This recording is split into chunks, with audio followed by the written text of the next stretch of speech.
Gold trusted gold buyers. మీరు తాకట్టు పెట్టిన బంగారాన్ని విడిపించి ఈ రోజు ఉన్న మార్కెట్ ధరకు కొనబడను.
నన్ను చంపొద్దండి.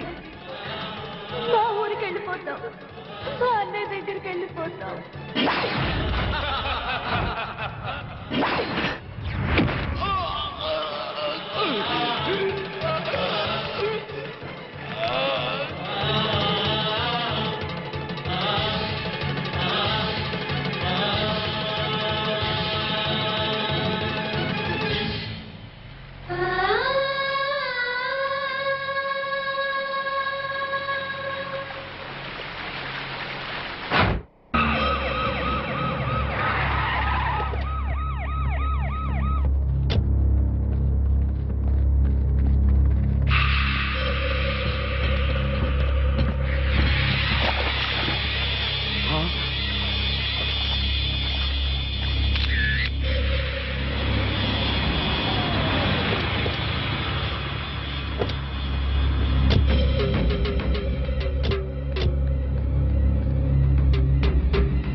సార్, ఈ హత్య ఎలా జరుగుతుందంటారు? ఇప్పుడేగా వచ్చాం. కోటేశ్వరరావు గారు, మీరేం కంగారు పడకండి, మనం పోలీస్ సెక్యూరిటీ పెట్టించుకుందాం. పోలీసులు ముఖ్యమంత్రిని కాపాడడానికి నాన్న పాటలు పడతా ఉంటే మిమ్మల్ని ఏం కాపాడతారండి? కరెక్ట్ గా చెప్పావురా బామ్మర్ది. నా థింకింగ్ ఎప్పుడు కరెక్ట్ గానే ఉంటుంది బావా. అందుకే ఓ 25-30 లక్షల రూపాయలు నా పేరును పెట్టేవనుకో, ఓ చిన్న ఇల్లు కొనుక్కుని చచ్చిపోయినోడు పెద్దదినన్నాడు స్టీల్ గ్లాస్ మీద పేరు రాయించుకున్నట్టు నా ఇల్లు మా బావ ధర్మం అని నీ పేరు రాయించుకుంటాను బావా. మంచి చెడు లేకుండా నోటికి ఏదో వాగేయటమేనా? ఆడెప్పుడు జరిగేదే చెప్తాడు. మీకేమన్నా పిచ్చెక్కిందా? బాలవాక్కు బ్రహ్మవాక్కు అని బామ్మది వాక్కు బ్రహ్మవాక్కు ఏంటండి? బామ్మర్ది, ఆ స్వామి వాడి పెళ్ళాం పోతే ₹1,00,00,000 రాయించు, నేను పోతే ఆస్తి మొత్తం రాయించుకోరా. అయినా నీకేం కాదులే బావా, 100 ఏళ్ళు బతుకుతావు. బావమరిది అంటే బ్రతకూరేవాడు అర్థం. బతకూరేవాడు అయితే ఆస్తి ఎందుకు రాయమంటావు? నేను బతకూరినంత మాత్రం మా బావ బతుకుతాడు. ఆ స్వామి బతకనివ్వాలి కదా. అనుమానం లేదు రఘు, ఈ మర్డర్ కూడా ఆ స్వామి చేసి ఉంటాడు. ఇన్ని మట్టలు చేస్తున్నా కూడా మన డిపార్ట్మెంట్ చిన్న క్లూ కూడా దొరకకుండా చేస్తున్నాడు. అది కదా హైలైట్. ఏంటా అర్ధరాత్రి పూట? ఏం లేదండి, స్టేట్ క్లబ్ ఓనర్ బాపిరెడ్డి గారిని చంపిన వాళ్ళని నేను ప్రత్యక్షంగా చూశానండి. ఎవరు? నా చెల్లెళ్ళు సీత గీత సార్. అలానా? ఎలా చంపారు సార్ తమరు చెల్లెళ్ళు? రోట్లో కందిపప్పుని రోకలితో దంచినట్టు దంచి నీళ్ళల్లో ముంచి చంపేశారు సార్. అబ్బా, మీ చెల్లెళ్ళకి సపోర్ట్ గా ఆ వీరప్పన్ కూడా వచ్చాడా సార్? వీరప్పన్ రాబట్టే కదా సార్ మా చెల్లెలను పట్టుకోలేకపోయాను. అవునా? తుపాకీతో భయపెట్టాడా సార్? లేదండి, ఏనుగు దంతంతో పొడుస్తానికి వచ్చాడు సార్. ఏంట్రా నువ్వు పోలీసులతో ఆడుకుంటావురా? జడ్జి గారు, జడ్జి గారు, ఈ సమాజంలో న్యాయం జరగదా? న్యాయం చేతులు ఎంత పొడవైనా సాగుతాయంటారు. మరి అదే నిజమైతే ఈ రోజు స్టేట్ క్లబ్ ఓనర్ హత్య జరిగేది కాదు కదా అంటున్నాడయ్యా స్వామి. ఏమి సార్ అయ్యా, మీరు ఆ రోజే అడవికెళ్ళి అతను చెల్లెళ్ళని పట్టుకుని ఉంటే ఈ రోజు ఈ మటర్ జరిగేదా? జరిగేది కాదు సార్. అంటే స్వామి చెప్పినట్టు మీరు డ్యూటీ చేయకుండా తప్పతాగి పడుకుంటున్నారు అన్నది నిజం అన్నమాట. Sorry sir. I don't want your explanations. మీరు ఈ రోజే సత్యమంగళం అడవులకు బయలుదేరి వెంటనే సీతా గీతల్ని పట్టుకోండి. వీలైతే వీరప్పని కూడా. ఓకే సార్, ఈ రోజే బయలుదేరుతాం సార్. ఓకే. నీ ప్లాన్ నాకు తెలుసు స్వామి. నువ్వు జడ్జి గారికి ఫోన్ చేసి మమ్మల్ని అడవికి పంపించి నువ్వు కోటేశ్వరకు చెక్ పెట్టాలనే కదా? సార్ జగ్బాస్ గారు వచ్చేస్తున్నాడు. Welcome sir. సడన్ గా ఈ ఎఫెక్ట్ ఏంటి? మా బాస్ మీ అకౌంట్ ఓపెన్ చేయడానికి ఒప్పుకున్నారు. ఒప్పుకోక చేస్తాడా?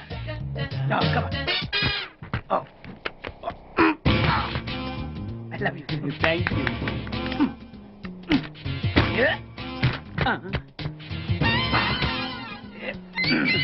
అయ్యి బాబోయ్ 2 కోట్లు. ఈ కోట్లు బాడీ మీద వేసుకోవడానికి పనికి వస్తాయేమో కానీ ఆ డీలో వేయడానికి పనికి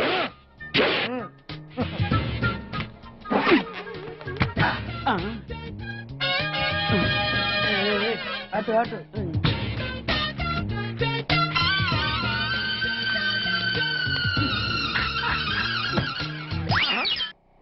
పది పైసలా? ఈ 10 పైసలు ఆర్డీ చేయాలి. 10 పైసలు ఆర్డీలో వేయటం ఏంటయ్యా? ఏ 10 పైసలు డబ్బులు కాదా? ఈ 10 పైసలతో 4 వేరుశనగ పప్పులు వస్తాయి. ఈ 10 పైసలతో 2 5 పైసలు బిల్లులు వస్తాయి.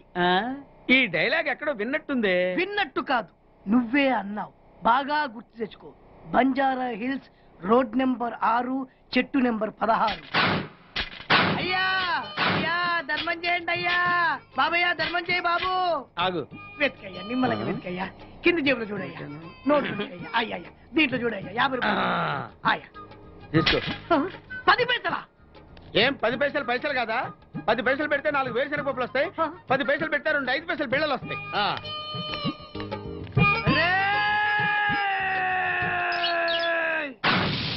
గుర్తొచ్చిందా? ఇది నువ్వు ఇచ్చిన 10 పైసలే. Beggars association president beg boss కే 10 పైసలు ఇస్తే సామాన్య బెగ్గర్స్ కి నువ్వేమిస్తావు? అయ్యగారు ధర్మం చేయండి అయ్యగారు. అరే నా నెలజీతం వాడికి ధర్మం చేయాలి. అలాగే. Very good. ఇలాగే కంటిన్యూ అయిపో. Thank you sir. నీకు మా అసోసియేషన్ లో మెంబర్షిప్ ఇస్తాం. హలో. రాయ్ కోటేశ్వరరావు, నిన్నీ రోజే చంపబోతున్నాను. ఎవడ్రా మాట్లాడేది? స్వామినిరా. నువ్వెక్కడైనా దాక్కో, ఎంతమందినైనా కాపలా పెట్టుకో, కానీ నా చేతిలో నీ సావు తప్పదని తెలుసుకో. రఘు, మన వాళ్ళందరినీ అలర్ట్ గా ఉండమని చెప్పు. Okay sir. నేను వెళ్ళి కోటేశ్వరరావు గారిని చూసాను. అలాగే. ఓకే.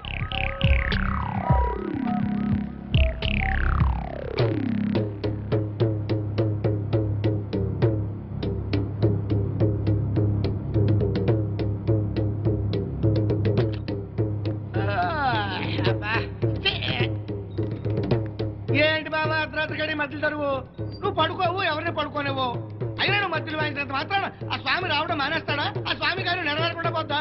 ఇదిగా ఎందుకు వచ్చింది తిప్పలు గాని నా మాటిని 4 పెగ్గులేసి పడుకో. హాయిగా మధ్యలోనే రే బామ్మర్ది, ఆడు నన్ను చంపడం కాదురా, ఇప్పుడు నేనే నిన్ను చంపుతాను. నీ మంచి కోసం చెప్తుంటే నా మీద కాకేస్తావు బాబు నువ్వు. ఎలాగూ నీ దరుగు దెబ్బకి ఇంక నిద్ర పట్టదు గానీ ఆ వ్యాట్ సిస్టెంట్ బ్యాట్ ఎక్కడ పెట్టావు? నీ యబ్బ.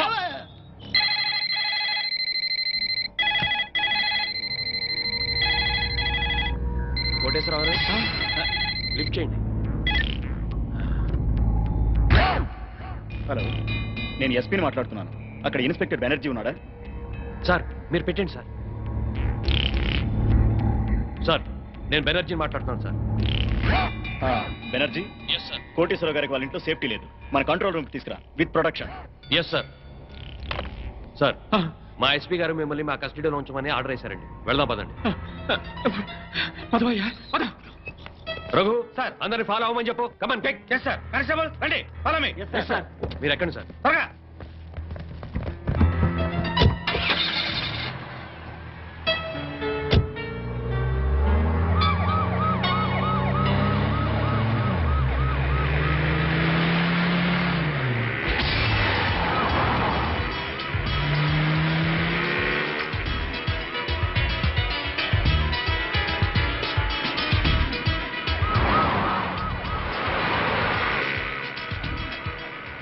పాండు సార్ వచ్చేస్తున్నా సార్, మీ దగ్గరలోనే ఉన్నా.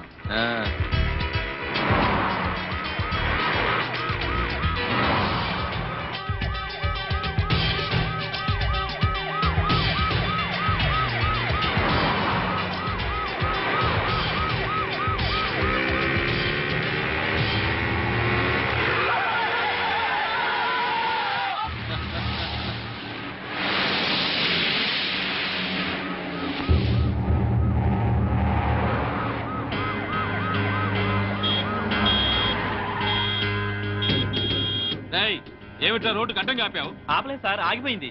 సర్లే తొందరగా అది. అలాగే సార్. 420 yes sir. వెనకాల 9999 వస్తుందని చూడు. వస్తుంది సార్, మనల్ని ఫాలో అవుతుంది. అప్పుడప్పుడు చూస్తూ ఉండు. పోనీరా. పోనీ.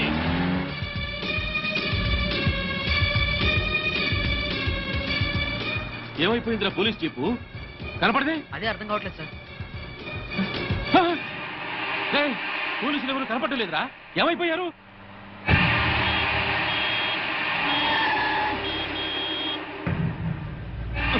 మళ్ళీ వీడెవడరా రోడ్డు అడ్డంగా పెట్టాడు? ఏయ్, ఇదేమన్నా పార్కింగా? నీ బాబుగారు రోడ్డు అనుకున్నావా? పోరంబోకు ఆక్రమించావేట్రా? ఏందిరా, ఏ వినపట్లా? ఏంది అట్టా చూస్తానా?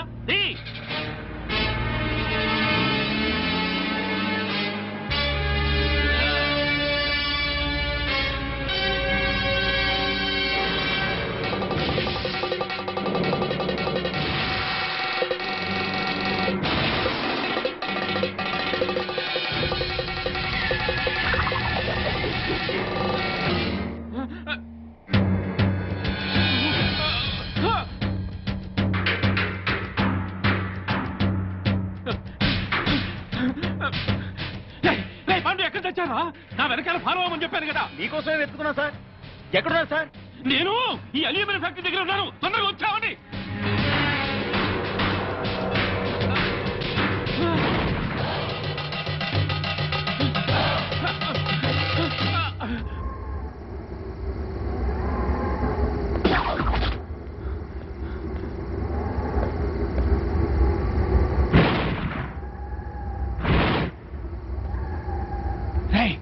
ఎక్కడున్నారా? మీరెక్కడున్నారు సార్? ఫ్యాక్టరీ లోపల ఉన్నా.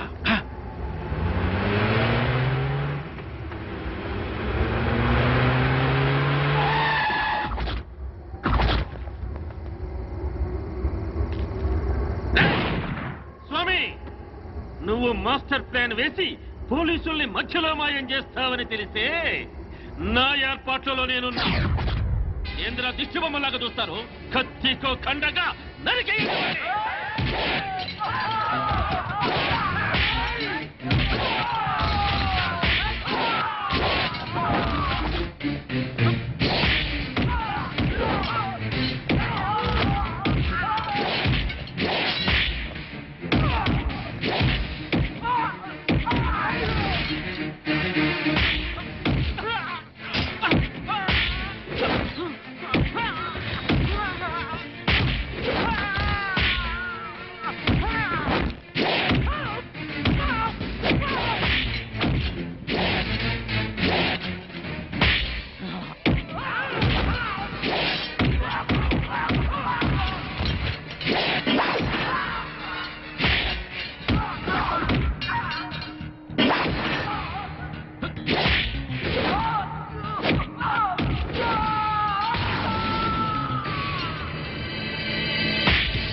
నెక్స్ట్ గ్యారంటీగా తప్పేది నన్నే. నీ మాట విని ఆ పోస్ట్ మార్టం రిపోర్ట్ తప్పుగా రాసిచ్చి నా ప్రాణం మీద తెచ్చుకున్నాను రా. వినబడుతుందా?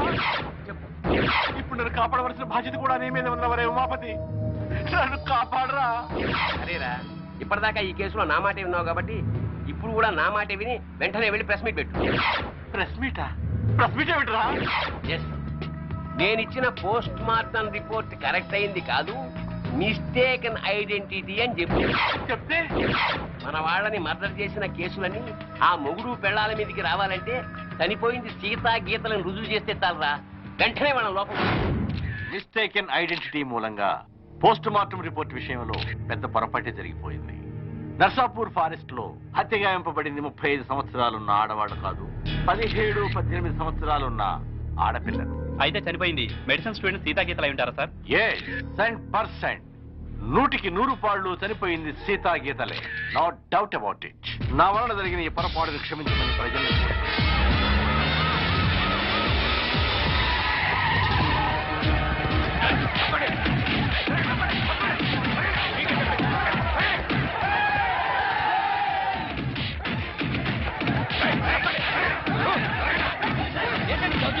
ఎక్కడ స్వామి? తెలీదు చెప్పు.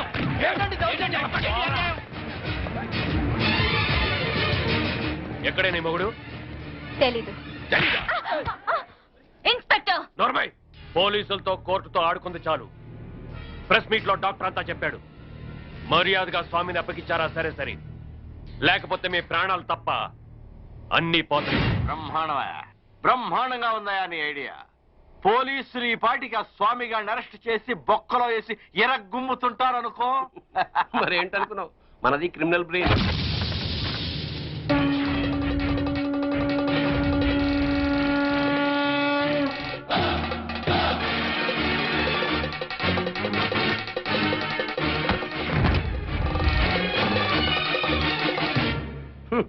నీ క్రిమినల్ బ్రెయిన్ తోనే ఈ సుబ్బారెడ్డి ప్రెస్ మీట్ పెట్టాడు. వీడికి నీకు సంబంధం లేదు సార్. వాడు డాక్టర్, నేను లాయరు, వీడు జస్ట్ నా క్లయింట్. పైగా వాడి క్యాష్ వేరు, నా క్యాష్ వేరు. ఈ కేసులో నిన్ను లాయర్ గా పెట్టుకుంటాను. అప్పుడు నేను నీ క్లయింట్ నేగా. ఖచ్చితంగా నా క్లయింట్ అయిపోతారు సార్. అప్పుడు నన్ను కోర్టులో నిర్దోషిగా నిరూపించాల్సిన బాధ్యత నీదేగా. కాదని ఎవరు చెప్పారు సార్? అసలు మిమ్మల్ని హంతకులన్న విధవలు ఎవరండి? మీకు ఆ హత్యలకి ఎటువంటి సంబంధం లేదు లేదు లేదు. ఇదే మాట రేపు కోర్టులో చెప్పడం ఏమిటి సార్? మిమ్మల్ని నిర్దోషిగా నిరూపిస్తాను. మాట నిలబెట్టుకో. నీకు మెట్లెక్కిందా? వాడిని నువ్వు బయటికి తీసుకురావడం ఏమిటిరా? వాడా? నా క్లయింట్లు బట్టుకుని వాడు వీడు అంటావురా? అసలు ఎవరనుకున్నారా? ఎవరనుకున్నావు? సామంటే సాక్షాత్ శంకరాచార్య, ఈయనే మహాత్మా గాంధీ, ఈయనే గౌతమ బుద్ధుడు, ఈయనే స్వామి వివేకానంద. ఆయన శ్రీమతి ఎవరనుకుంటున్నావు? ఎవర్రా? మానవతామూర్తి, మానవతామూర్తి, మానవతామూర్తి, మానవతామూర్తి, మానవతామూర్తి, మానవతామూర్తి. మానవతామూర్తి? అవును సార్. ఈ హత్యలకి నా క్లయింట్లు వేణుగోపాల స్వామి, కనక మహాలక్ష్ములకి ఎటువంటి సంబంధము లేదు. నా క్లయింట్లు నిర్దోషులు సార్. పోలీసులు వీళ్ల మీద తప్పుడు కేసులు బనాయించి అనవసరంగా కోర్టుకి ఇచ్చారు. బియ్యంలో రాళ్లు కలిపితేనే నేరం అనుకునే ఈ దంపతులు అసలు మనుషుల ప్రాణాలని ఎలా తీయగలరు సార్? ఇంతకు ముందు కేసుల్లో ఈ దంపతులకు నువ్వు వ్యతిరేకంగా వాదించావు కదయ్యా. పైగా ఆనంద్, కోటేశ్వరరావు, బాపినేని గారు నిర్దోషులన్నావు. అప్పుడు ఆ కేసులో వాళ్ళది న్యాయం అనిపించింది సార్. ఇప్పుడు ఈ కేసులో వీళ్ళది న్యాయం అనిపిస్తోంది. న్యాయం ఎటుంటే నేను అటే ఉంటాను కదా సార్. తప్పులేదు. Proceed. Thank you sir. Driver Yadagiri, Anand, Koteswararao, Bapineedu హత్యలకి నా క్లయింట్స్ కి ఎటువంటి సంబంధం లేదు సార్.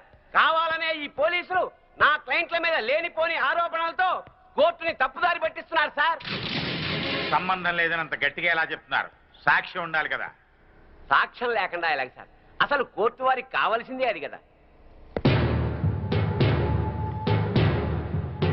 నమస్కారం సార్.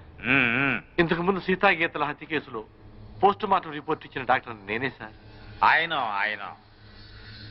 ఆ డెడ్ బాడీ సీతాగీతలవి కావని, 35 ఏళ్ల వయసున్న వేరే ఆడవాళ్ళవని ఇదే కోర్టులో రిపోర్ట్ సబ్మిట్ చేశాను సార్. ఎస్. ఆ డెడ్ బాడీ సీతాగీతలవి కావని చెప్పడానికి వచ్చాను సార్. ఏమిటయ్యా, నీ వల్లే కదా ఈ కేసు మళ్ళీ మోసుకొచ్చింది. చనిపోయింది 35 ఏళ్ల వయసున్న వాళ్ళు కాదు 18 ఏళ్ల వయసున్న వాళ్ళు అని నిన్న ప్రెస్కి నువ్వే కదా చెప్పావు. చెప్పాను సార్, అలా చెప్పాల్సి వచ్చింది సార్. ఈ పోలీసులు నన్ను కొట్టి చిత్రహింసలు పెట్టి ఆ రకంగా చెప్పించారు సార్. కావాలంటే చూడండి సార్, చూడండి సార్, చూడండి సార్ ఎలా కొట్టారో చూడండి సార్. సార్ ఆయన చెప్పేదంత అబద్ధం సార్, మాకేం తెలీదు. కొట్టామని ఎప్పుడైనా ఒప్పుకున్నారా మీరు?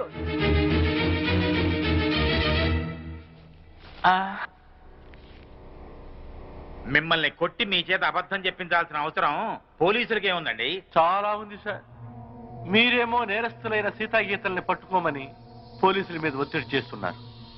వాళ్లేమో అడవిలో వీరప్పని దగ్గర ఉన్నారు. ఈ పోలీసులకు అడవిలో ఉన్న వీరప్పని దగ్గరికి వెళ్ళడానికి ధైర్యం చాలక, ఇటు మీకు ఏం చెప్పలేక మధ్యలో నన్ను నానా చిత్రహింసలు పెట్టి ఆ చనిపోయిన వాళ్లే సీతాగీతలని నా చేత తప్పుడు రిపోర్ట్ చెప్పించారు sir. I am sorry sir, క్షమించండి సార్.